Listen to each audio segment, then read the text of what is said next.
Resumen imposible.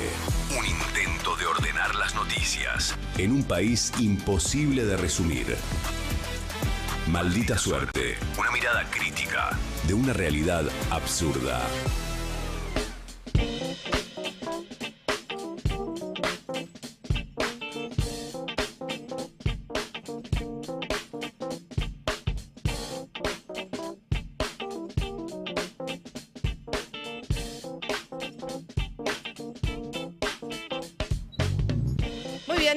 Ahí va, 2 de la tarde, 34 minutos, y mientras ustedes nos dejan un like, un comentario, se suscriben, le dan a la campanita y todas esas cosas que ya saben ustedes, que hace que el algoritmo le ofrezca este contenido a más gente, nosotros vamos arrancando tratando de contar un poco, que fue resumiendo lo imposible, claramente, como su nombre lo indica, lo que pasó en las últimas horas, que fue un montón, que fue un golpazo, seguramente para todos ustedes y para todos nosotros también, claramente, como lo venimos contando, y donde tratamos de evadirnos un poquitito al comienzo, pero ahora es inevitable hablar de la realidad. Reforma laboral. Vamos a ver de qué se trata esto. Pacto de la casta, el desafío de Milei. Esto es básicamente de lo que está compuesto este resumen imposible del día de hoy. Difícil escapar a todo lo que sucedió en las últimas horas. Para quienes nos cuidamos incluso hasta la madrugada muy tarde. Me acosté muy tarde yo, pero porque me daba la sensación, no podía alargar, porque en algún punto dije... Tenía un mínimo de esperanza que, aunque sea algunos de los, no digo de los artículos porque se votó por títulos, pero que algunos de los títulos por lo menos se le dieran un poco más de pelea. Bueno, qué sé yo, por ejemplo, del Estatuto de Periodista, donde incluso hubo gente que se lloró todo de ahí en algunas bancas y finalmente, bueno, no pasó nada. Con el tema del FAL, nosotros también veníamos hablando de este fondo de indemnización. La plata de los jubilados. Exactamente, que, bueno, en las últimas horas teníamos conocimiento de que había algunos legisladores, algunos diputados sobre todo, que estaban subrayando, digamos, este punto como uno de los más conflictivos, y había, digamos, como un mínimo de esperanza de que eso, digamos, por lo menos se pudiera revertir. Ya, digamos, nadie creía, o por lo menos yo no creía, y nosotros lo venimos hablando, que esto hubiera podido tener algún otro tipo de resolución. Sabíamos que iba a salir, pero que por ahí se le podía dar un poco más de pelea. Esperabas pelea. En algunos aspectos, pero bueno, no ocurrió, no ocurrió. Así que vamos a repasar un poquitito lo que pasó. El gobierno finalmente logró el dictamen, además en el Senado, porque esta es la información de las últimas horas. Ya se votó en diputados, claramente, ayer a la madrugada, en general y en particular, porque había alguna modificación, se pasa al Senado, se aceleraron todos los tiempos, claramente. De hecho, se había convocado a reunión de comisión antes de que estuviera el resultado de la votación en diputados. Lo que todo el mundo decía es una ilegalidad, pero bueno, ya a esta altura del partido. Y ahora están con el objetivo de llegar antes de principios de marzo, ¿no? Sí. Con todo atado, el moño puesto. Exactamente, porque, digamos, la idea es que esto lo pueda mostrar Javier Milei en la apertura de sesiones ordinarias como uno de los triunfos. No va a ser el único, claramente, porque, digamos, ya ahora vamos a ver y vamos a repasar. Hay un montón de cosas, digamos, ya va a haber sesión donde va a estar también tratándose la ley de glaciares, la ley penal juvenil, es decir, hay un montón de cosas, ¿no? El acuerdo con el Mercosur, Unión Europea, es decir, va a haber varias cosas, y después, si tenemos tiempo hoy, particularmente vamos a estar hablando de lo que pasa con la ley de financiamiento universitario, que no se está cumpliendo, y qué es lo que sucedió en las últimas horas con la posibilidad ya ingresó un nuevo proyecto para reemplazar el que no se está cumpliendo en relación a la ley de financiamiento universitario. Bueno, volvemos al tema del Senado. Finalmente esta mañana se logró muy rápidamente dictamen en el Senado. Va a buscar aprobarla el próximo viernes. Entonces, Patricia Bullrich dijo que espera llegar entonces al 1 de marzo con los proyectos aprobados. El jueves tratamos la ley penal juvenil, porque va a haber dos sesiones en paralelo prácticamente, una el jueves y otra el viernes, porque es mucho. Entonces, finalmente la desdoblaron. Va a haber una el jueves y el viernes finalmente la modernización laboral. Vamos a escucharla. El viernes, Patricia, usted tiene que cumplir una semana. El viernes. Ah, el viernes. El viernes laboral. El jueves penal juvenil. Mercosur también tenemos que votar, así que tenemos una agenda importante. Es decir, ¿llegan al 1 de marzo con todo aprobado? Esperemos que sí, esperemos que eso sea lo que logremos. Creemos que acá se ha armado un equipo muy sólido de grupos, digamos, reformistas, de un equipo reformista que quiere ayudar a que el país se reforme y aportar, porque ha tenido aportes de todos, de la Unión Cívica Radical, del PRO, de los bloques provinciales, y bueno, hemos llegado con esta capacidad de construcción democrática a esta ley. Senadora, ven que... Bueno, y por otra parte, está en su mejor momento. Exultante, Patricia Bullrich. El país que siempre quiso, ¿no? Y bueno, finalmente logró hacer lo que, digamos, era el sueño húmedo de Patricia Bullrich. En muchos aspectos sí. Lo intentó ella misma, incluso, desde hace mucho tiempo que lo viene intentando. Sí, no, ya lo entendimos, Patricia, ya lo entendimos. Bueno, otra cosa que dijo Patricia Bullrich, que esta ley no tuvo ni comas. Cuando hablan de coimas o quieren dar a entender de que hubo coimas que quisieron torcer voluntades en ese sentido. Ya lo intentaron, lo vienen intentando desde el año 2000, lo intentaron en ese momento, luego lo intentaron cada vez que hay una ley que ellos no la pueden ganar por los votos, intentan dos mecanismos: decir que esa ley tuvo coimas y decir que nos vamos en helicóptero. Esta ley no tuvo coimas, es todo mentira, son inventos de aquellos que tienen, lamentablemente, para el país, una fórmula presidencial que fue condenada, Vudú y Cristina Fernández de Kirchner. Y en segundo lugar, dicen que nos vamos en helicóptero. Y saben perfectamente que este gobierno ha ganado las elecciones y ha logrado algo muy importante, que es lograr la estabilidad que hoy los argentinos defienden con tanta fuerza. Coimas, yo dije, coimas, el furcio. Sí. Bueno, suerte con eso. Hubo de todo. Yo escuché un poco ahí. Se dijo el pase. de todo, ¿no? No, y además digo que claramente hay algo un poco... Nosotros lo venimos contando, bueno, no sé si contando, pero sí lo venimos charlando entre nosotros. Hoy a la mañana escuché un poco también el pase de Roberto y todos los chicos. Y la verdad es que hay algunas cosas que son llamativas. Y que son difíciles de entender. Son difíciles de entender. Porque después hay que explicarlo también, a la gente de tu provincia, a aquellos que te votaron, con cierta visión, digamos, cierto marco de gestión. Sí. Y que de repente se encuentran con un aliado del gobierno. Sí, claramente, pero digamos, en un principio nosotros un poco decíamos, bueno, se abrió la billetera, digamos, el Ejecutivo abre la billetera, digamos, en esto de los ATNs y de prometer algunas obras de infraestructura, etcétera, pero esto ya va mucho más allá de este primer análisis que nosotros hacíamos en relación a la discrecionalidad de la guita que le puede entregar a una provincia sí y a otra provincia no. Da la sensación de que hay algo más ahí atrás y por eso les decía, esta mañana escuchaba como con Roberto junto con el resto de los periodistas de la casa hablaban al respecto y bueno, finalmente algo de eso anda dando vueltas. Por supuesto que por ahora no hay información concreta como para poder dar en relación a eso, pero hay muchas suspicacias dando vueltas alrededor. Habló en realidad Patricia Bullrich porque se lo preguntó ahí a la salida del Congreso, los periodistas, en algún momento sale el tema de los despedidos de FATE y de la cantidad de empresas que están cerrando y ella lo que dice básicamente que es... la filosofía que tiene este gobierno, digamos, o la narrativa que intenta imponer el Ejecutivo, que es verdad, va a haber muchas empresas que van a cerrar, pero por el otro lado va a haber otras que van a abrir. Vamos a escuchar. Acaba de cerrar FATE, se perdieron casi 1000 puestos de trabajo, viene siendo una tendencia, va a cerrar una avícola por la importación de pollos de Brasil también. Hay una baja en la tasa de desempleo, lo pueden mirar en las cifras del INDEC, bajó del 7,6 al 7,1 y ahora estamos en el 6,6.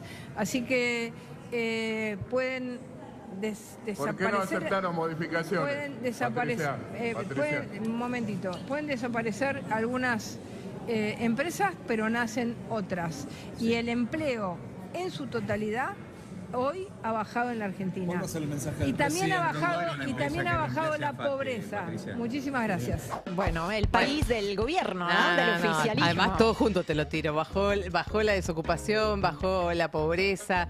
Bueno, hay que decir, hay que volver a poner esta cifra que ya creo que a esta altura todos más o menos sabemos que son más de 20.000 empresas desde que asume el gobierno de Javier Milei que cerraron en neto. O sea, no es que entre las que cerraron y las que abrieron queda, digamos, en la ecuación 20.000 empresas cerradas. Y más de 300.000 puestos destruidos. Sí. O sea, lo decimos nosotros, pero lo dice también la realidad, lo dicen las cifras, se sabe, todos los analistas, economistas especializados en la cuestión productiva, de desarrollo, lo vienen remarcando. No es porque cierra una fábrica en un lugar que se vuelve a abrir una empresa en otro. No es así, no funciona. Primero que no es tan sencillo en cuanto a capacitación, en cuanto a un montón de cosas, pero además aquellos sectores más pujantes en la Argentina que podrían eventualmente generar empleos, no llegan ni siquiera a generar esa cantidad de empleo. Sí, que es más digamos, la industria extractivista, claro. digamos, por ese lado. Es verdad. Sí, leía el otro día que, digamos, una de los emprendimientos, digamos, de los negocios que se pretenden hacer, de las inversiones que hay en una de las provincias del norte, que es una de las más grandes, va a emplear 400, digamos, como máximo 400 empleados. Que vos decís, bueno, es un gran número, pero nosotros nos acabamos de contar que antes de ayer echaron a 1.000 tipos por el cierre FATE. Entonces, digamos, y solamente eso, sin contar las más de 22.000 empresas que contamos que cerraron y 300.000 personas que quedaron sin empleo. Y esta es la foto en presente, Gaby, pero además es muy importante tomar en cuenta que la destrucción hoy de la capacidad productiva también impacta sobre la capacidad que va a tener el país en generar más empleos. Es una destrucción, quiero decir, no solamente con consecuencias en presentes, que son las fotos que venimos trayendo a esta mesa todos los días, las fotos de empresas que cierran, de industria que tienen que bajar la persiana, de familias que se encuentran sin laburo y tienen que abrir el lavadero improvisado en el patio de la fábrica para poder sostener a su familia. Esto que está pasando en presente también va a tener sus consecuencias sobre la matriz económica, la capacidad productiva y de generar empleos durante muchos años. Sí, ni hablar de la precarización que esto significa para quienes vayan a buscar empleo, ¿no? De acá en adelante. Vamos a seguir con el recorrido de algunas de las cosas que pasaron. Decíamos, lo mencionábamos, el Senado había convocado a tratar la reforma laboral antes de que lo apruebe diputados y claro, hubo reacciones en el peronismo porque evidentemente esto hay algo demasiado amañado y que se da de bruces con la institucionalidad. Pese a que el proyecto de reforma laboral no tenía todavía la aprobación en diputados, el oficialismo se apuró muchísimo en convocar al plenario de comisiones en el Senado para hoy a la mañana con la intención de sacarlo muy rápidamente el despacho y poder cumplir con, ahora sí, el reglamento, que son los 7 días que exigen para llevarlo al recinto. Por eso, dos cosas. Se estiró un día más la extensión de las extraordinarias. Antes era hasta el 27, se extiende un día más, 28, que cae sábado, pero no importa, para que primero se puedan cumplir esos plazos institucionales y el dictamen sí o sí tenía que salir hoy para que se cumplan exactamente los 7 días. Así que el viernes que viene, por eso es que se hace finalmente la sesión en donde se va a terminar de aprobar esta ley con la modificación que va al Senado. El bloque de José Mayans calificó la convocatoria como antirreglamentaria y denunció en ese sentido un quiebre institucional. Mayans dijo que el gobernador de Tucumán, que al gobernador de Tucumán le dieron una cifra superior a los 100.000 millones. Que puede ser alguna forma, ya que digo, porque la otra pregunta es, ¿y ahora que vuelve al Senado, hay algo más que se puede hacer?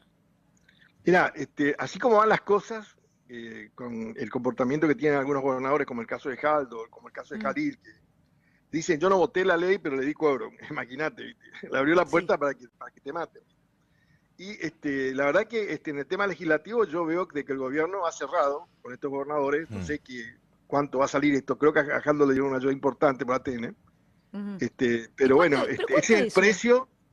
¿Cómo? ¿Cuánto puede ser? Porque acá jodemos con las rotondas, ¿no? Decimos, ¿cuánta rotonda va a haber en Tucumán, en Catamarca? ¿Cuántas rotondas? Bueno, hablan de una cifra superior a los 100.000 millones, ¿verdad? Así que bueno, para ayuda a su provincia. Hay otras provincias que les debe por concepto provisional, como el caso de mi provincia, le debe 400.000 millones. O sea, pero no es un esquema que le genere, digamos así, estabilidad y progreso a la provincia. Eso es lo más triste, ¿verdad? Sí. Negociando una ley como la ley laboral argentina, realmente.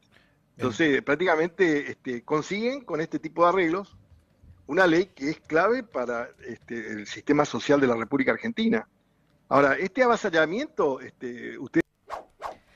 Bueno, por eso decíamos que, digamos, empieza a aparecer alguna información, en este caso, digamos, más puntualmente con el tema del reparto discrecional de los ATNs, y andan dando vueltas algunas otras que seguramente por ahí en algún momento, digamos, pueden tener un peso más importante, digamos, un peso periodístico, digamos, porque haya algún tipo de pruebas un poco más contundentes en relación a eso, pero hay que decir que obviamente hay cosas que no se terminan de entender si no se especula con que hay algo más por ahí detrás, más allá del reparto discrecional de estos ATNs.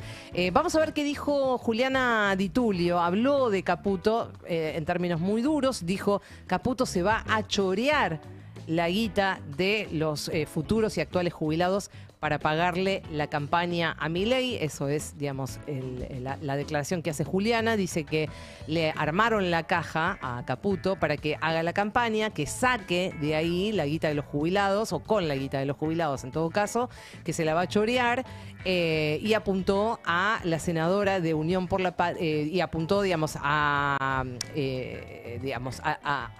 básicamente lo que nosotros veníamos contando de el FAL, ¿no? Digamos, como ese desvío de guita que debería ir al ANSES, va a ir a parar a este fondo rarísimo. A un negocio privado multimillonario. Que se la van a, digamos, no solamente se la van a timbiar, se la van a patinar, que seguramente la van a convertir en bonos, anda a saber en qué.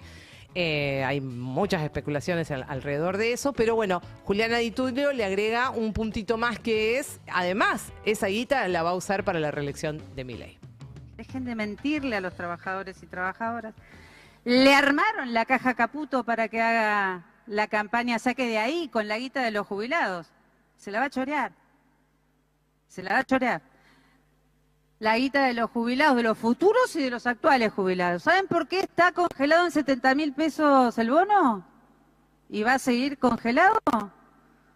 Porque ese fondo lo que va a impedir es que le aumenten a los jubilados. Porque todo va a ser plata para pagarle la campaña a Milei. Bueno, ahí la escuchábamos a Juliana Di Tulio, decía, ella le da una vuelta más a esto, ¿no? De más allá de que per se ya se advierte que esto va a ser un desvío de la guita que le correspondería al ANSES, o sea, jubilados, futuros jubilados.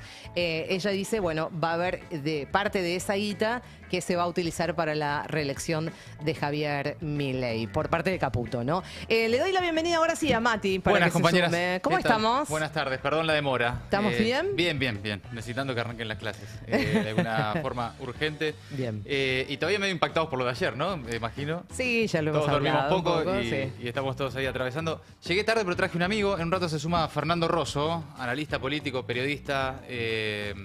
Alguien a quien hemos citado esta semana por una muy buena nota que publicó en el Le Monde Diplomatique, para pensar, ¿no? Porque también el día después de semejante impacto político, estamos todos entre funar traidores y, mandar toda la mierda, ¿no? Una especie de... muy atravesados por la emotividad, pero vamos a tratar un rato con Fer. Capaz terminamos las puteadas también y recontracalientes, pero por lo menos para Ojalá que no. Analizar qué viene, tratar de pensar algunas líneas de lo que viene hacia adelante, así que un rato lo sumamos a Fer Rosso. Estábamos con las novedades del Senado de hoy, ¿no? Sí, y bueno, vamos a ver qué dijo Mariano Recalde, bueno, porque veníamos contando, esto es parte de lo que estamos viendo y lo que estamos escuchando de los senadores como Juliana Di Tulio. Esto tiene que ver con el dictamen que finalmente termina saliendo esta mañana del proyecto que vuelve, digamos, de diputados a Senado. Y en este caso lo tenemos a Mariano Recalde, Recalde, que dijo que un peronista no puede votar nunca una ley de esta naturaleza. No tengo pruebas, un poco más o menos lo que estábamos charlando recién, no tengo pruebas, pero tampoco tengo dudas, algo raro pasó. Que no tengo pruebas, no tengo dudas de que algo raro pasó, porque de otra manera un peronista no puede votar nunca una ley de esta naturaleza. ¿Tal vez cambiaron de idea, senador? No creo. ¿Pero qué cambió, senador? ¿Para que un peronista...? Y hay que preguntarle a ellos, por eso, hay que preguntarle a ellos. Es muy raro. ¿Pero lo ve raro? Absolutamente irregular. Absolutamente irregular. ¿Usted le achaca a los gobernadores haber sido...? Puede pensando bien, puede ser una negociación de un gobernador que necesita un ATN pedorro, además, para aliviar un poco la situación dramática que viven las provincias. Pero para mí eso no justifica tampoco entregar a los trabajadores. ¿Siente que es el peor momento del... Viene ahí la postura también de Recalde y lo que sucede desde ayer en el peronismo, que es el pase de facturas a traidores y demás. Hubo evidentemente un pacto de casta con apoyo de gobernadores y el gobierno ahora con la definición la semana que viene en el Senado de la reforma laboral. Lo vamos a sumar, damas y caballeros, le vamos a dar la bienvenida a nuestro amigo y compañero o camarada, Fernando Rosso. Buenas tardes, ¿cómo estás? Camarada. ¿Cómo andan? ¿Todo bien? Bien, bien. Gracias por venir, No, ya sé cómo es lo de ustedes conmigo. ¿Cómo es? ¿Viste como esas parejas históricas, viste que no las llamas nunca, la pasas bien con otro, cuando se complica, viste, dice, che, ¿puedo charlar con vos que se aprobó la reforma laboral? Cuando se pudre. No sé cómo hacer. Cuando se pudren, llaman. Cuando se pudre y cuando dan ganas de pudrirla, ¿no? Nada, tenemos ganas de... Porque incluso antes de esto, te veníamos citando en esa nota que publicaste en el Le Monde, de qué escenario se abre, incluso más allá de la aprobación de la ley, ¿no? Bueno, el gobierno va a tener su ley. ¿Y ahora qué, no? Me gustaría profundizar en eso, pero antes preguntarte por lo de ayer, por lo que viste, por los últimos movimientos de la política. ¿Qué te parece? Vi una cosa horrible. La vimos todos. Vi una casta muy ensimismada en sus temas, muy con ganas de votar cosas malas, pero no sé con cuánta percepción de la realidad social que existe, que se expresó en el paro.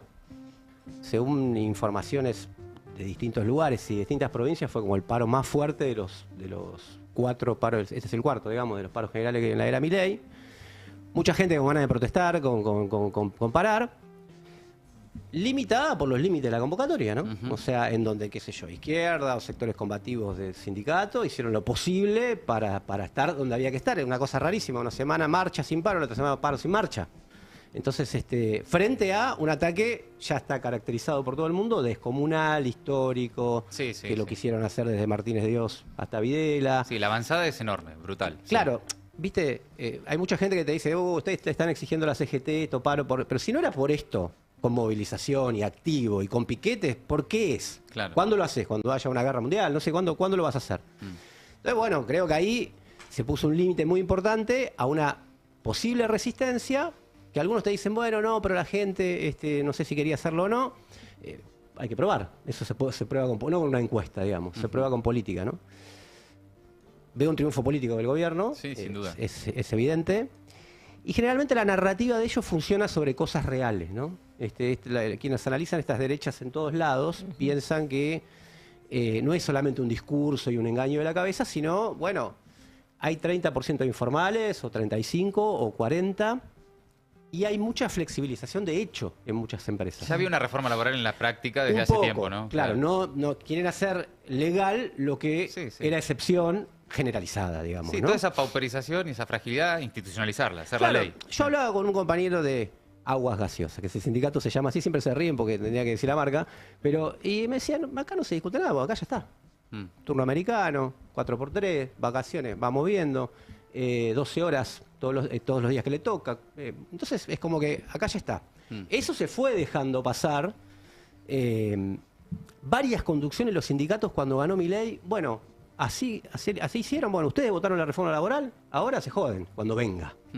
No, que era más rechazo todavía, ¿no? Porque, bueno, me culpás a mí porque yo voté, o si supuestamente voté, qué sé yo, porque cómo sabés lo que voté yo. Sí.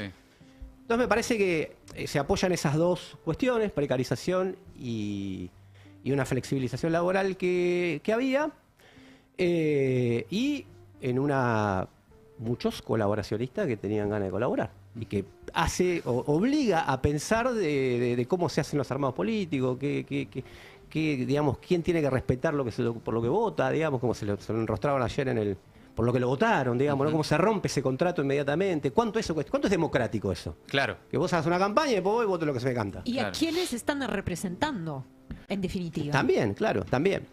Entonces, ahora, eso a favor de ellos. A favor del gobierno. A favor del gobierno, claro. a favor del gobierno. Sí. Pensando las contradicciones, una cosa es el papel y otra la vida. La ley y la vida real, ¿no? Y, claro. qué sé yo, si Silvina Giudici me vota que me tengo que morir, no me voy a morir, digamos, no, o sea, voy a hacer todo lo posible por seguir viviendo. Claro. Entonces me parece que si ellos quieren decretar, por decreto o por ley, que aparte las formas también, no todas las patadas, digamos, esta transformación debería haberse discutido en muchos lugares, etcétera. Que se termina el movimiento obrero, lo clausuramos mañana, no se va a terminar, se va a trasladar a otro terreno los enfrentamientos, y hay que probar cuando los docentes y los docentes le digan que le aumentan 5% y la inflación es del 20%, y paro no pueden hacer, ¿no lo hacen? ¿No lo van a hacer? ¿Qué va a pasar? Para hablar de un sector. ¿Qué va a pasar cuando te digan, no, las vacaciones no las tenés, etcétera? Me parece que, yo decía ahí... Especialmente en algunos sectores de tradición más combativa o con delegados de base que no se van a ir a la casa cuando les digan, che, no, a partir de ahora banco de horas. También. O sectores que están acostumbrados a utilizar esas herramientas del movimiento sindical, te diría camioneros, te diría petroleros. Entonces me parece que ahí hay un... ¿Vos pensás que no es disciplinador esto, digamos, en ese sentido, digamos, pensando, El objetivo digamos... disciplinador. El objetivo disciplinador. Y vos pensás que están dadas las condiciones como para que, digamos, se resista a eso, porque yo tengo mis dudas.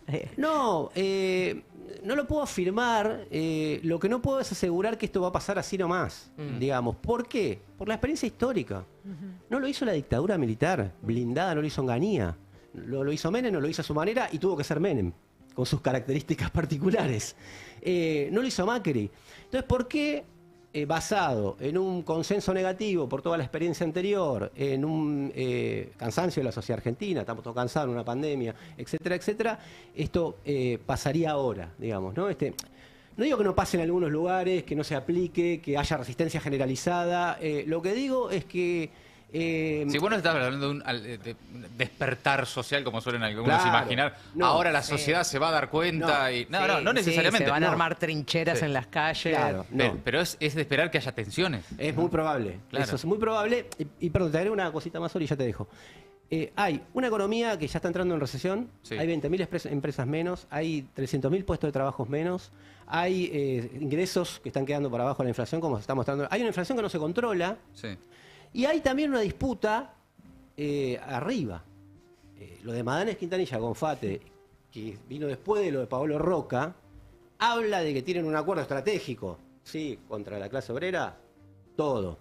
Ahora tienen diferencia con la hoja de ruta de Milei, y bueno... O sea, cruje por arriba también. Y un poco, la movida de Madanes el día antes que se trate de la reforma laboral, o sea, yo no le quiero dar la razón al Gordán, ¿viste? Que tampoco, pero a veces la pega, ¿viste? Porque había que sumar 2 más 2 y creo que suma 2 más 2. Pero bueno, algún ruido lo quiso meter. Y generalmente digamos, la intervención posible del movimiento popular, si lo queremos llamar así, el movimiento obrero, también tiene que ver cuando no está tan cerrado todo arriba. Ni hablar de Trump. ¿No? Ni hablar de lo que pasa en Trump, que es el gran sostén de Milei. Entonces, yo cuando suceden estas cosas siempre me paro en decir, bueno, está bien, tragamos saliva, nos la dieron, perfecto, ¿dónde está la línea de falla? Porque para contarnos derrotas están todos. Todo el mundo cuenta la derrota de lo que pasó. Entonces me parece que ahí... Sí, para contar derrotas y para ver quién es el culpable, quién es el responsable, que están, por supuesto. Y pero, están los traidores, están los que colaboran. La CGT, la conducción de la CGT... La conferencia de prensa era como, no sé, volvés a Ulu Baldini, que te perdonamos todos los gritos, no sé, era penoso, desmoralizador desde ese punto. Y esa función la cumplen, por eso los sindicatos tienen que buscar nuevas representaciones. Donde hay nuevas representaciones distintas se resiste algo, por ejemplo, como FATE.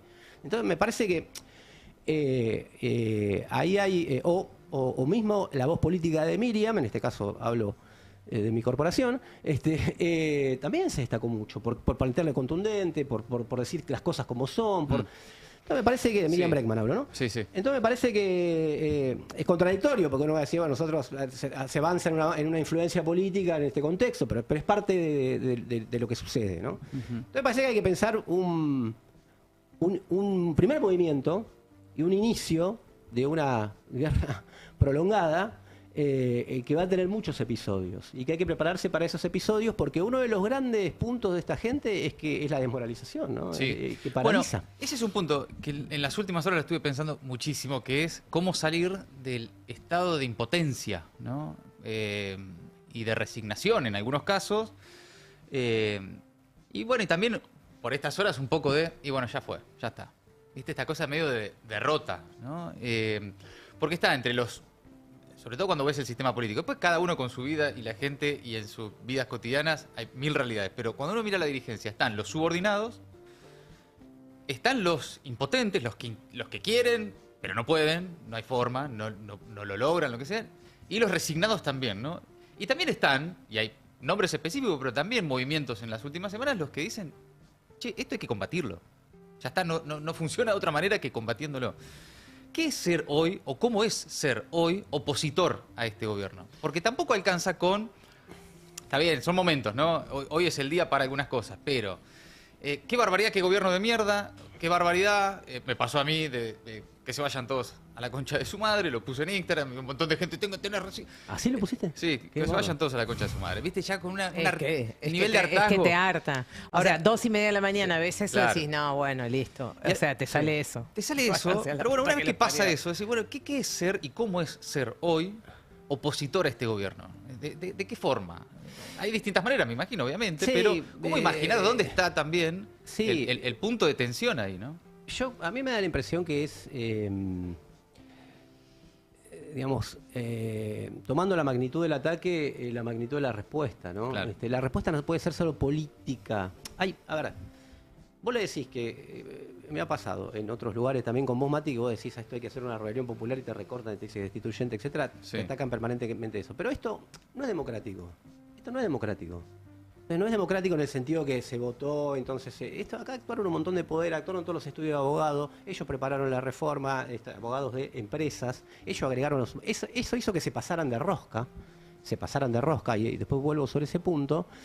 Lo llevaron a las patadas al Senado, lo llevaron a las patadas. Ya inmediatamente todavía no se había aprobado en diputado, ya estaban preparando el dictamen del Senado para que para tener los tiempos, porque Milei necesita que cuando haga el discurso de apertura de las sesiones, diga acá tengo estos éxitos, baja de imputabilidad y sobre todo reforma laboral, que es lo que no pudo mostrar Macri en su momento.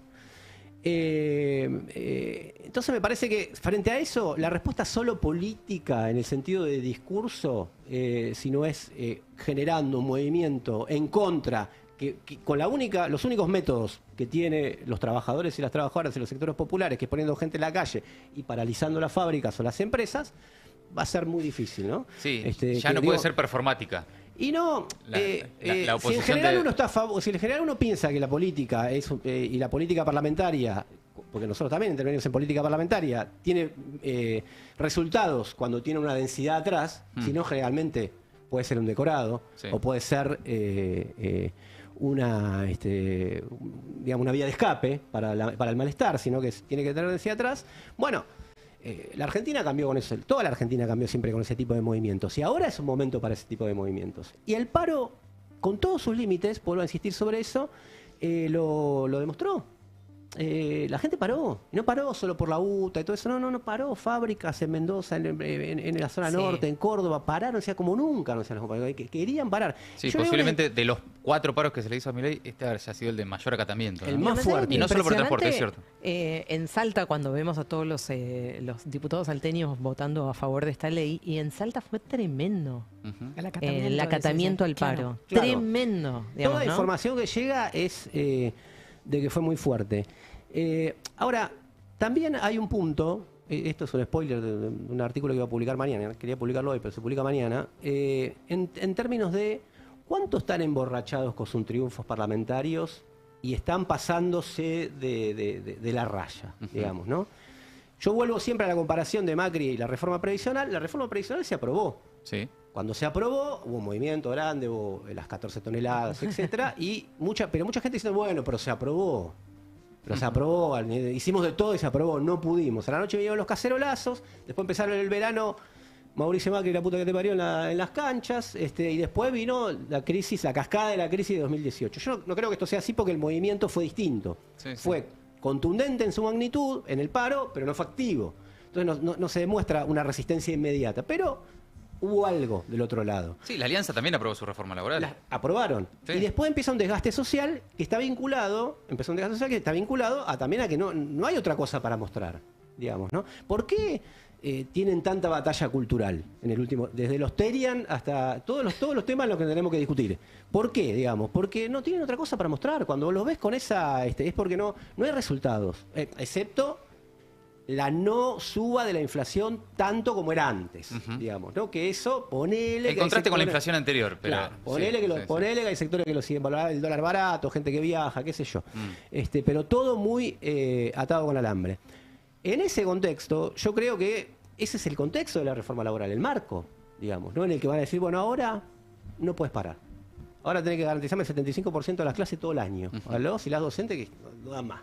Digamos, ¿no? Entonces me parece que es una reforma laboral que se prepara para un escenario de tensión, evidentemente, cuando una de las reformas más estructurales del proyecto es limitar el derecho a huelga, poder expulsar delegados de las fábricas, de alguna forma perseguir penalmente a cualquiera que se le ocurra que no pueda ingresar a una planta, no sé, lo de FATE, el caso de FATE. O sea, prohibir lo que pasó en FATE en estos días. Es también el gobierno preparándose, el gobierno, el sistema, sus patrones, en definitiva, los sponsors, preparándose para lo que es evidente que se viene, que es, de mínima, salvo algún milagro, una recesión que va a provocar, obviamente, que aumente la cantidad de despidos, que aumente el conflicto, y en todo caso, ahí es la pregunta si la ley aprobada sirve luego para disciplinar en la vida real de los trabajadores esas tensiones, ¿no? Yo creo que acá hay también una pata de la que no estamos hablando de forma explícita, pero que está siempre en ese escenario, que es un proyecto que necesita una pata represiva, que es la que desde hace meses, una represión a veces de, entre comillas, entiéndanme, pero de baja intensidad, que es fajar a los jubilados, que son 20 todos los miércoles, sin que haya una reacción masiva por parte de la sociedad de decir, no puede ser que dejemos a nuestros viejos en estas condiciones solos frente a ese cerco represivo. Yo cuando les escucho decir la reforma, no significa, aunque se apruebe, que se pueda llevar a la práctica. También pienso, sin lugar a dudas, seguramente así sea, y los argentinos, además, por su historia de resistencia y conquista de derechos, etcétera, va a resistir, pero lo que sí está logrando eventualmente con la aprobación de esa ley, o al menos a mí me parece, y te hago la pregunta, Fer, que es aumentar, incrementar de forma exponencial el costo de la resistencia. Claro. Porque no es lo mismo tener la ley que no tenerla. No, por supuesto. No. Digo, porque el Estado no deja de tener como el monopolio de la fuerza. Y las dos veces, la semana pasada, esta semana, impidieron en la Plaza del Congreso la foto de la masividad. No querían esa foto. Y lo lograron. Por ahora no tenemos que lamentar, digamos, en esos dos escenarios, una represión con desenlace fatal. Pero quiero decir, hay gente que parece estar dispuesta a eso y gente que emula mucho un modelo como el de Donald Trump, que no le tiembla el pulso cuando tiene que perseguir a su propia gente para que, por otro lado, pueda avanzar en su proyecto de sociedad. Sí, sí. Sí, estoy de acuerdo. La tendencia autoritaria, en parte habla de que no es consensual esto, ¿no? Esto lo hablaba con un amigo el otro día, que es este gobierno. Yo que escribí un libro que se llama La hegemonía imposible y bueno, no le importa la hegemonía, no le importa nada, digamos. No le importa el consenso, le importa el triunfo, me decía. No le importa el consenso. Se puede mostrar que ganó. Ahora, ¿qué quiere decir ganar? Y me viene bien el triunfo de Trump, porque efectivamente no dudó y tuvo Minnesota como respuesta, y tuvo Minneapolis, huelga, de no sé hace cuánto. Una sociedad que supuestamente era la que no se movilizaba, la que no... Entonces, cuando se narran esas cosas, igual que lo que pasó en Francia en los años anteriores, yo digo, veamos también que generaba esta resistencia del otro lado. Después se dice, bueno, ¿para dónde llegó? Bueno, eso es una discusión política. Pero no nos digamos solamente que dicen represión y eso pasa. Y eso tampoco creo. También la semana pasada, lo que tuvo de interesante es que, no sé, nunca se debatió tan profundo el problema de la clase trabajadora, del trabajo, de sus derechos, como se está debatiendo ahora cuando está empezando un enfrentamiento para ver quién gana en esto. Y ellos cometieron un error porque siempre hacen unas de más, porque se engolosinan, que es poner el artículo ese del 44, de que no te van a pagar las licencias si te enfermabas, qué sé yo, con enfermedades graves inclusive. Y eso habló como del espíritu de toda la reforma y armaron una discusión. Yo leí un estudio, los estudios siempre son, pero que 55% de las personas estaban en contra de la reforma laboral, 75% a favor del paro. Por otras razones también, porque bueno, porque no nos alcanza, por esto, por lo otro. Generalmente se dice que, viste, no lo ve. Una cosa es lo que vende la dirigente de la CGT, otra cosa es lo que vende la medida de fuerza. Sí, o los testimonios en los móviles de televisión, que sí, obviamente, van y vas a encontrar un montón de gente que dice, el paro no sirve para nada, yo igual tengo que ir a laburar, obviamente. Ese sector está, lo encontrás. Y el discurso que lo encuentran siempre los antropólogos, pero que nunca se encuentran, que dicen, no, sí, yo soy mi propio jefe. ¿Escuchaste alguno que en Constitución diga, yo soy mi propio jefe, tengo mis propios tiempos, vivo mi vida, soy libre? O pase lo que pase, yo tengo que salir todos los días a trabajar. Bueno, esa parte sí. Pero digo, no... hasta que te quedas sin laburo. Claro, eso sí.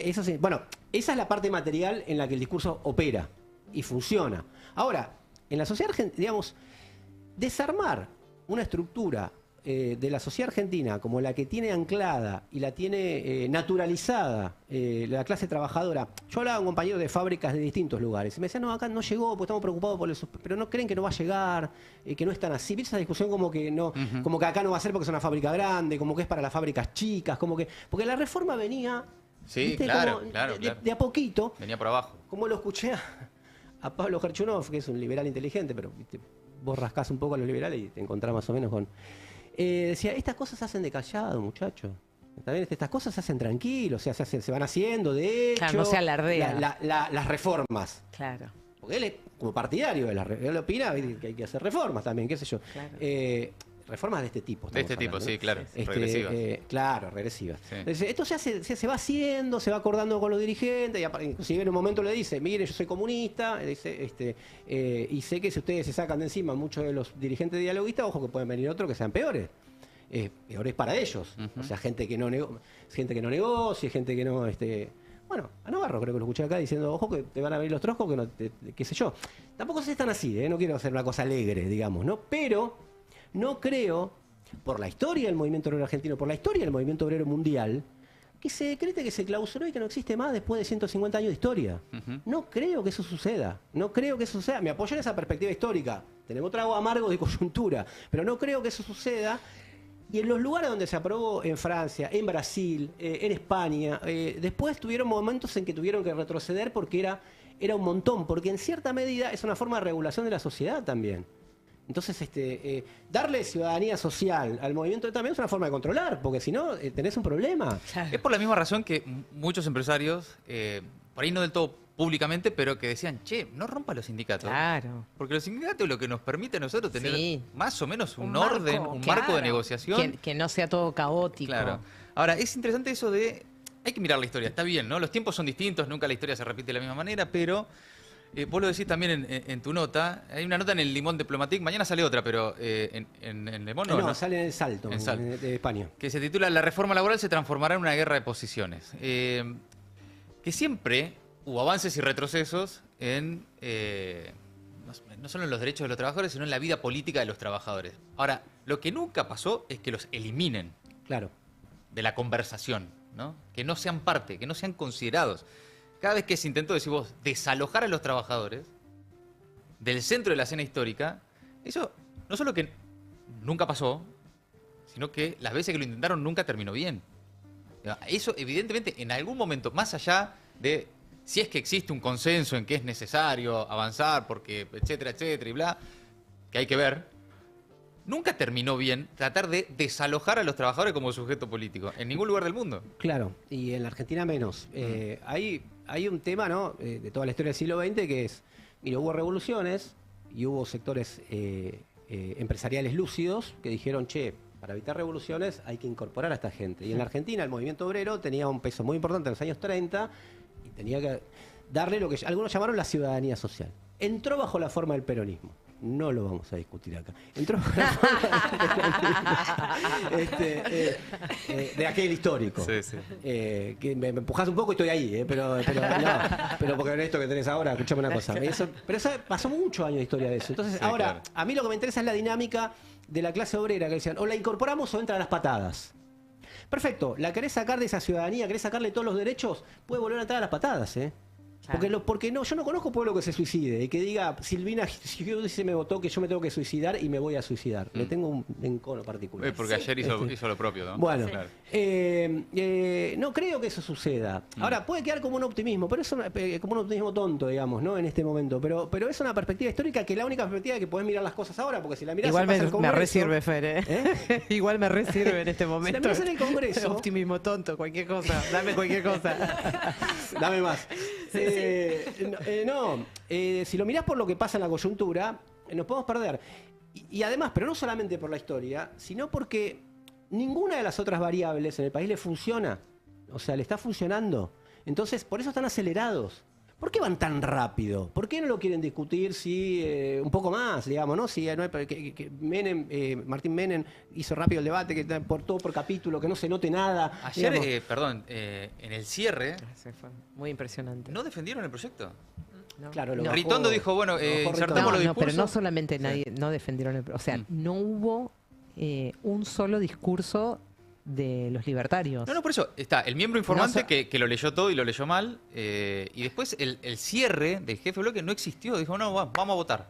No, está bien, hay algo que Pichetto siempre dice que es la oposición se lleva los discursos, el oficialismo se lleva los triunfos. Y bueno, Claro. listo, a otra cosa. Ahora, es una reforma laboral, como decís vos, que ni siquiera la pueden defender. Hay que acelerar, hay que sacarla rápido. Basta. Esto, por lo bajo. Avancemos. ¿Por qué crees que hay semejante intensidad o apuro en el gobierno por avanzar con esta reforma? Porque si se discute mucho, la gente está en contra. Y se puede notar, digamos, se puede terminar notando. Entonces, hay que hacerlo rápido. A mí me da la impresión de que hay una cuestión, otro registro, en otra esfera, digamos, que nos tiene que llevar a un balance político de los últimos 20 años. El fenómeno Milei, ya estamos discutiendo eso desde hace tiempo. Sí.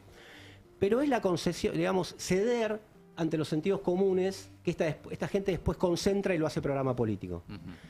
Yo leía una encuesta estos días que decía, bueno, hay gente que opina que el ajuste ya pasó, hay gente que opina que el ajuste todavía falta un poquito, hay gente que dice, no, falta un montonazo, no, lo peor viene ahora. Ahora, no había una opción que sea, no tiene que haber ajuste.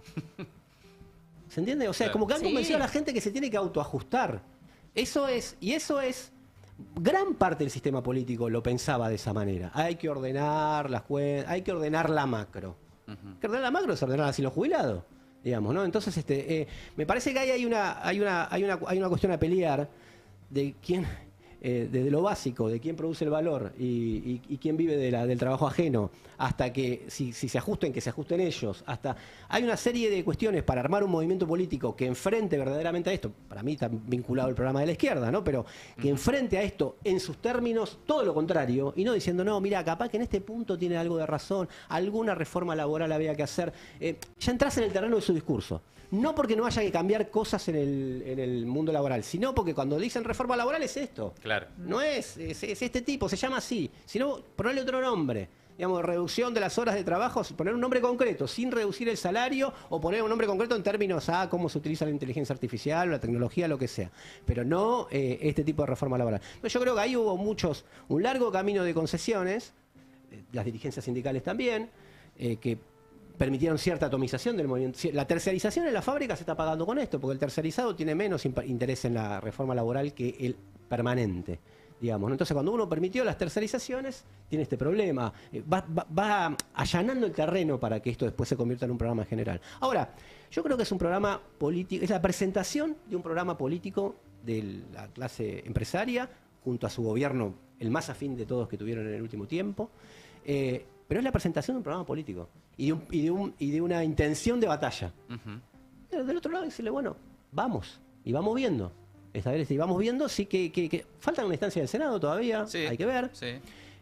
Hay sectores que están decididos a enfrentar esa instancia, ¿no? A decir, bueno, ya está, tienen los números. Vamos a seguir probando. Ayer hablamos acá con Daniel Jofra y hay un sector de sindicalismo, CGTistas, CTA y demás, la UOM, etcétera, que ya están convocando un paro de 36 horas con movilización. Sí, un poco como hoy lo escuchaba Roberto, también decía, hay que bancarse eso y hay que bancarse, el empresariado, incluso el gobierno.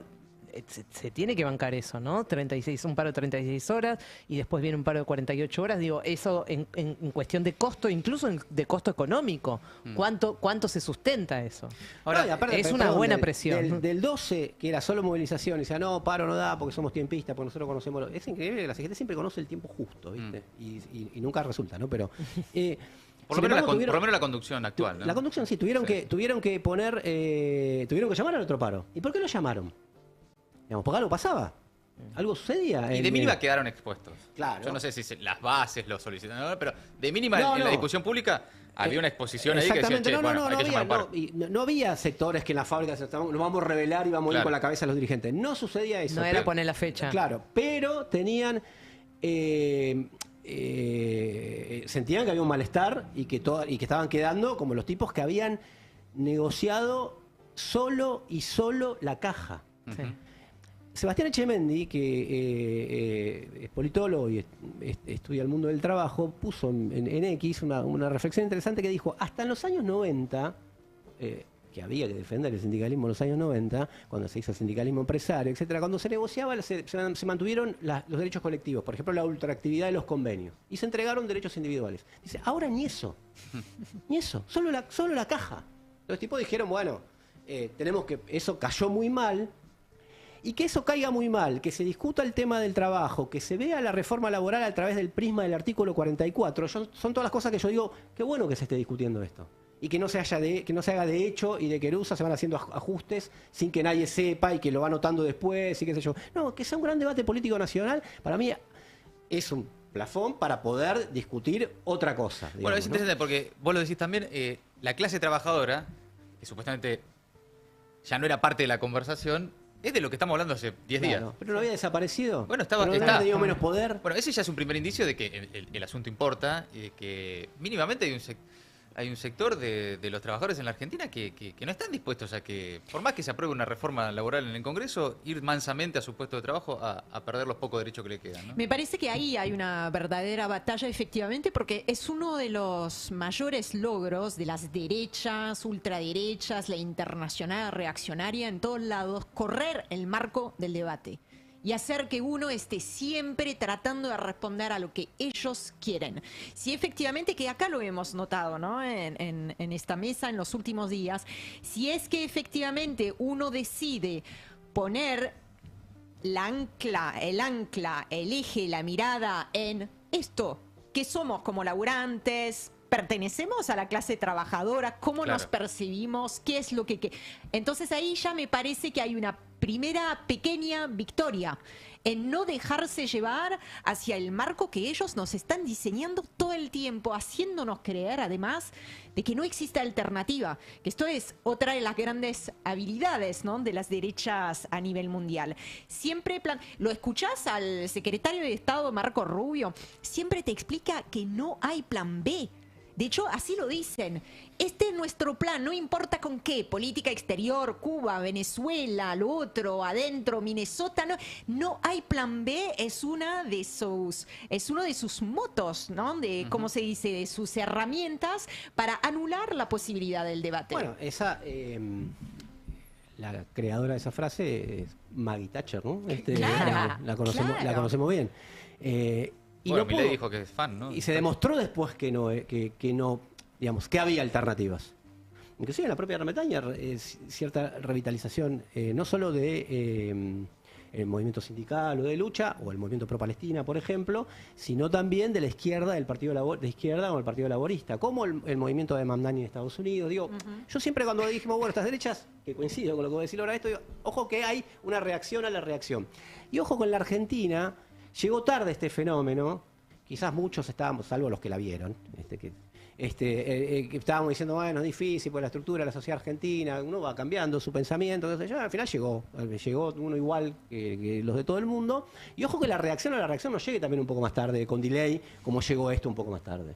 En todo caso lo digo porque puede pasar y lo digo para que pase, ¿no? Me parece que ellos se sobregiran, ellos se sobrenarran, ellos abren una batalla hoy, abren otra mañana y otra mañana para que nos olvidemos de todo esto, y efectivamente presentar un marco de cuál es la discusión ideológica que vos querés dar, y cuál es el programa político al que hay que oponerle, y cuáles son las acciones para que ese programa político tenga alguna posibilidad, no que vaya a ganar, tenga alguna posibilidad, es como, bueno, quedémonos ahí, y que después discutan lo que quieran en relación a sus propuestas, digamos, y al cambio de tema permanente. ¿Por qué metieron lo de la baja de la edad de imputabilidad también? Impresionante. Sí. Y lleno de progresistas y de todo tipo votando, o sea, después de la reforma laboral votando que los pibes lo metan en cara a los 14 años. No, y esto va a seguir porque en la apertura de sesiones ordinarias muy probablemente ya anuncien una reforma penal y bueno, es eso, es la saturación permanente de temas y una conversación un poco aturdida, ¿no?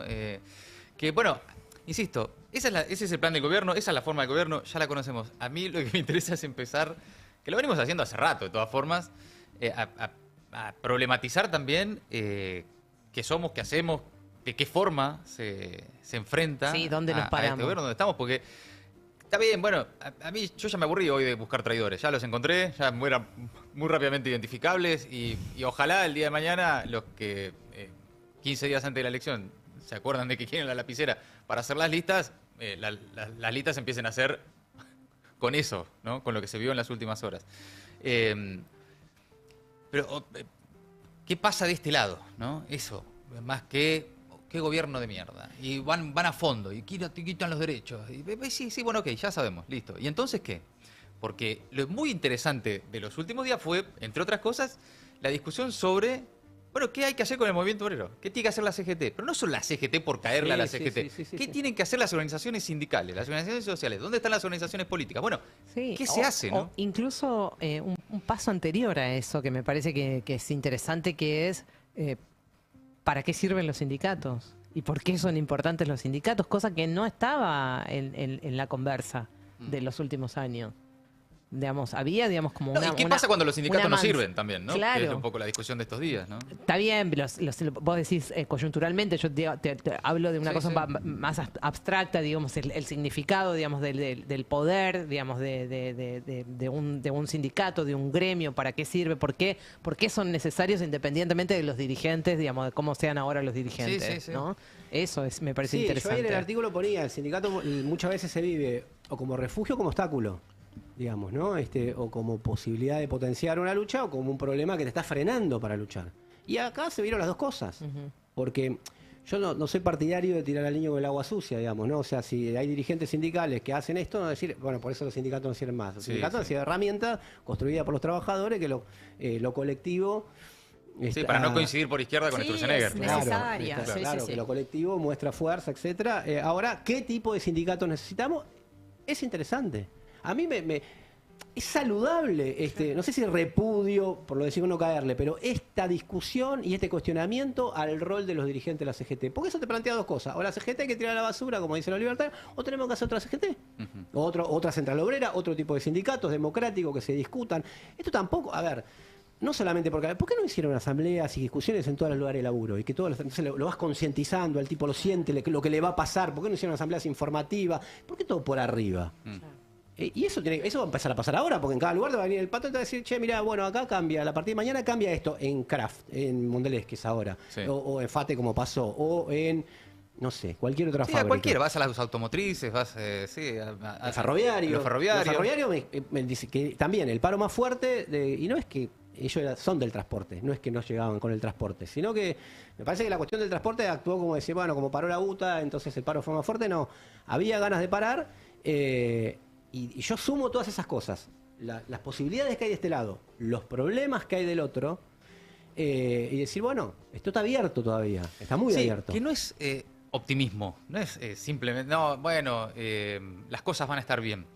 es encontrar elementos. La cosa anda para el norte. Porque las cosas están mal y posiblemente estén peor por un tiempo, pero es encontrar elementos en la historia, elementos en las dinámicas de la política, de las tensiones y de las luchas, para advertir que el gobierno se equivoca si cree que lo de ayer es un triunfo inapelable, o la semana que viene cuando lo logre en el Senado, Sí, y un que cheque en blanco, ya tiene sí. su reforma laboral y a partir de ahora cambió para siempre el mercado de trabajo y los trabajadores se van a subordinar a un proyecto de ley escrito por las patronales. Vamos a ver. Generalmente lo hacen, por eso coincido con Fer cuando dice se pasan, Se sobregiran. se pasan Bueno, de rosca. pero el tema ¿no? es porque sí. se creen esa victoria aplastante y que eso le da la carta blanca como para seguir. Yo insisto que a mí me preocupa más el derrotismo preventivo de sectores Claro. que deberían enfrentar ese sobregiro. Porque que Claro. un gobierno se sobregire, y bueno, qué sé yo, problemas de ellos. En todo caso, sobre eso hay que trabajar. El tema del derrotismo preventivo, ¿no? Los discursos que vos escuchás, la resignación, la impotencia, ¿no? Cuando no la subordinación, por supuesto, pero por lo menos empezar a sacudir, ¿no? Por lo menos entre los que no están rendidos todavía. Optimismo, sí, de la voluntad, ¿no? El optimismo de la voluntad, claro. El pesimismo de la inteligencia. Ahora, yo creo que remite y hay que volver a revisar los debates desde que llegó Milei y todo eso, porque hace un balance esto también. Muchas veces explicar o tratar de analizar y pensar muchas veces actúa más como justificación que como explicación de lo que pasa. Por eso Sí.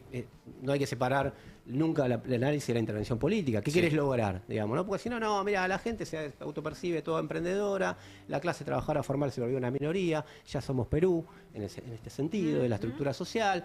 Ya está, por eso actúa para decir, bueno, me voy a mi casa. No hay nada que hacer. No hay nada que hacer. Claro. Y tampoco me quiero quedar porque no es así, digamos, ¿no? Entonces, también el posicionamiento político te marca dónde pones más aguda la mirada, digamos, ¿no? Porque desde el mundo académico se dice muy rápido, se afirman muchas cosas, ¿viste? O sea, ya está, sí, hablé con un pobre en La Matanza y ya tengo conclusiones generales. Y no es así, o sea, de la sociedad argentina yo creo que tiene esas reservas golpeadas, disminuidas, disgregadas, segmentadas, pero no encuentro ningún lugar, ni siquiera en la Gran Bretaña de Thatcher y ni siquiera en la Argentina de Videla, que después de eso pase y no pase nada. Digamos, ¿no? Y que de repente la sociedad argentina, que tiene estructurada de esta manera, se convierte en una suma de individuos, que como dijo Thatcher, no existe la sociedad, existen los individuos, mansamente. Nunca lo vi.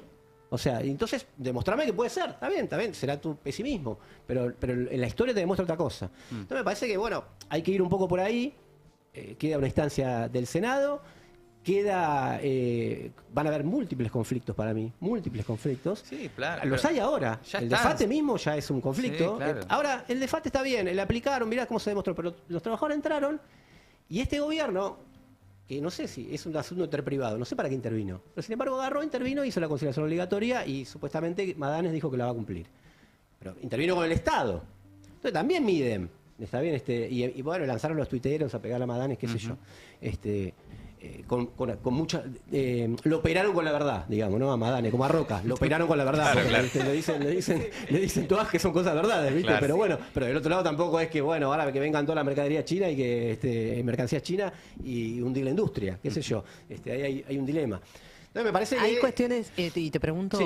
hoy nos enteramos también de la ART de Galeno, que deja 400 personas afuera, y tiene más que ver con una cuestión de servicio, no tanto de fábricas, de industria, que digamos, siempre como que caracterizamos a la clase obrera, digamos, desde ese lugar.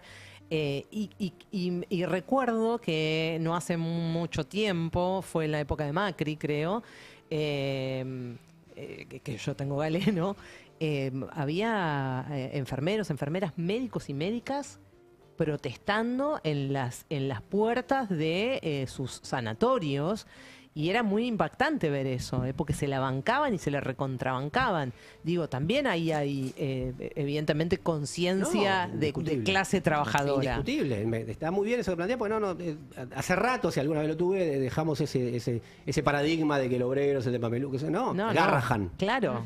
Que fueron uno de los que triunfaron con el gobierno, o lo obligaron a cosas, digamos, ¿no? Y se volvieron un emblema también. Sí.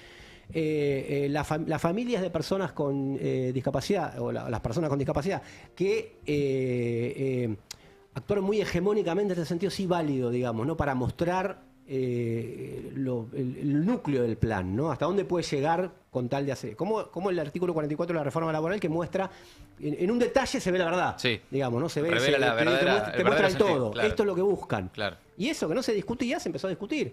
Entonces me parece que o trabajadores de la educación, trabajadores y trabajadoras de la educación, miles, cientos de miles a nivel nacional, en los hospitales, en las clínicas, etcétera. Me parece que hay ahí. Y hay también una cuestión de qué es que se hace con esos sectores como los de las trabajadoras de plataforma, etcétera, que cómo se los encuadra, digamos, ¿no? También hay un trabajo ahí de sindicalización, porque el movimiento obrero cuando se inició tampoco estaba encuadrado y no tenía sindicatos. Bueno, en cierta medida hay sectores que han retrocedido siglo y medio, pero no quiere decir que no se puedan organizar hacia adelante, y lo vimos en los trabajadores de Amazon, lo vimos en los trabajadores de distintos lugares, ¿no? Que empezó un proceso de sindicalización. Entonces, yo digo, esas señales, veamos todo lo que avanzaron, no digamos, no, mirá, no avanzaron, esta ley no existe, es papel mojado. No es papel mojado, es un marco que le da herramientas, y a la vez que se haya generalizado tanto la discusión es una herramienta que está para el otro lado, y tampoco es que se terminaron los sindicatos, que se terminaron las comisiones internas, que se terminaron las personas que tienen una experiencia. En la Panamericana yo conozco mucha gente.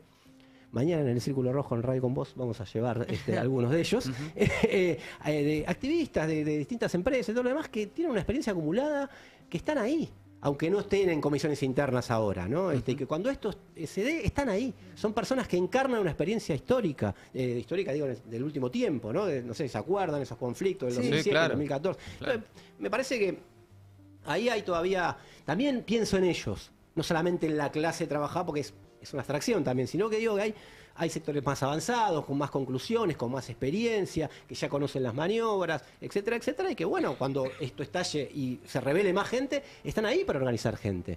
Eso está muy vinculado a la práctica, particularmente de la izquierda, ¿no? Entonces me parece que todos esos elementos me hacen pensar que se puede pelear, no que se va a ganar. Nadie. Lo único que se puede prever es la lucha, digamos, ¿no? Eso es lo único que se puede prever científicamente. Claro. Ahora, no que están dadas, si no estuvieran esas condiciones, bueno, iniciamos la retirada y ganaron ellos. Y te ganan con el discurso, porque no te ganan con la realidad todavía. Fer, gracias por haber venido. No, ustedes. Has venido ya muchas muchas veces. Por otra ley mala me llaman, ya lo sé. Has venido muchas veces a Maldita Suerte. Esta es la 10ª temporada de Maldita Suerte y los últimos 10 años no han sido buenos. Por eso te hemos llamado tanto. Y porque Maldita Suerte tiene un corazoncito que late también de la izquierda. Por supuesto, por supuesto. Lo siguen a Fer en Son nuestro amigo zurdo. Ya lo sé. @rosofer, con doble S, @rosofer, periodista de la Izquierda Diario. Escribe también en Panamá Revista, en el Diploma. Bueno, síganlo en Twitter porque ahí se van a enterar de todos sus laburos. Y en Radio con Vos es con el Círculo Rojo. Sí, de ¿cuándo? 12 a 14 los sábados. De 12 a 14 los sábados. Un programa no militante, de centro. Dialoguista. ¿La familia bien? ¿Todo Las bien? dos campanas. ¿Anda bien? Perfecto. Bárbaro. Bueno, gracias por haber venido. Amigos, Fernando Rosso, en Maldita Suerte. Gracias, Fer.